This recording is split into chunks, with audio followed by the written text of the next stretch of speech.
Unpacking your scooter. Remove the staples from the box in order to avoid injury while unpacking the scooter. Open the box. Remove the packaging that protected the scooter from damage during shipping. Remove the scooter from the box.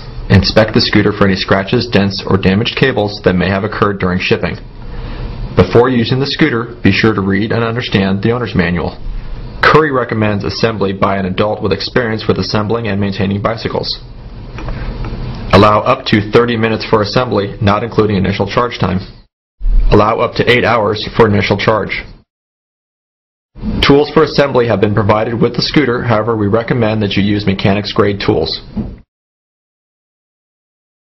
Installing the front wheel.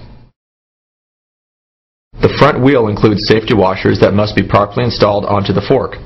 Remove the axle nuts and safety washers.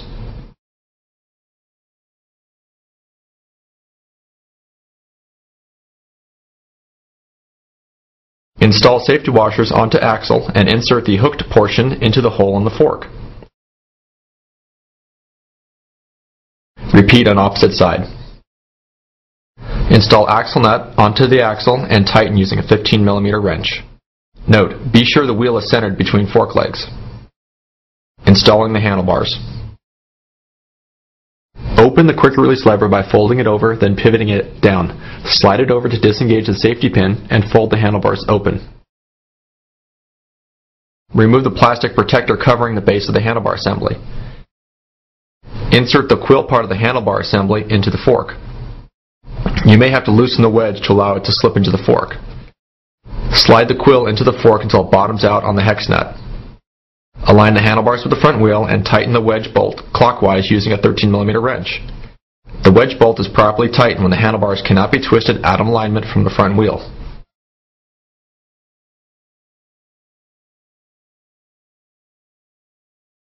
Pivot the handlebar assembly upright.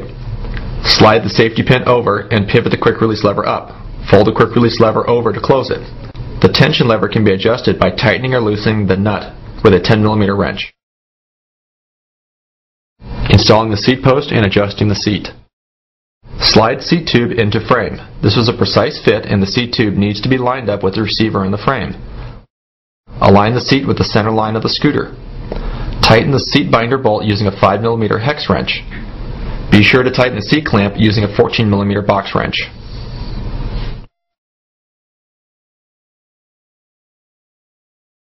Charging the batteries. Your electric scooter may not have been fully charged and therefore you must charge the battery prior to initial use. The initial charge time is 8 hours. The recharge time is 6 to 8 hours. Turn the power switch off. Rotate the charger door open. Be sure to properly align the pins on the charger plug with the receptacles in the charger port, otherwise no charging action will occur. Insert the charger plug into the wall outlet. The light on the charger will change from green to red, indicating the batteries are now charging.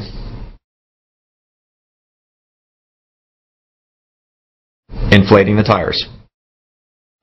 The tires were inflated when shipped, but they will lose pressure over time.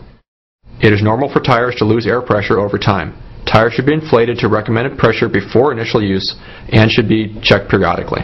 Using a bicycle tire pump equipped for a Schrader type valve, inflate the tires to 35 psi or as recommended on the sidewall of the tire. Check that the brakes are functioning properly. Before using your scooter, be sure the brakes are in proper working order. Refer to the owner's manual or a qualified bicycle mechanic if they need to be adjusted for any reason. Check the scooter prior to each use to be sure it is always in proper working order. Check and obey local laws regarding the use of electric scooters on public property.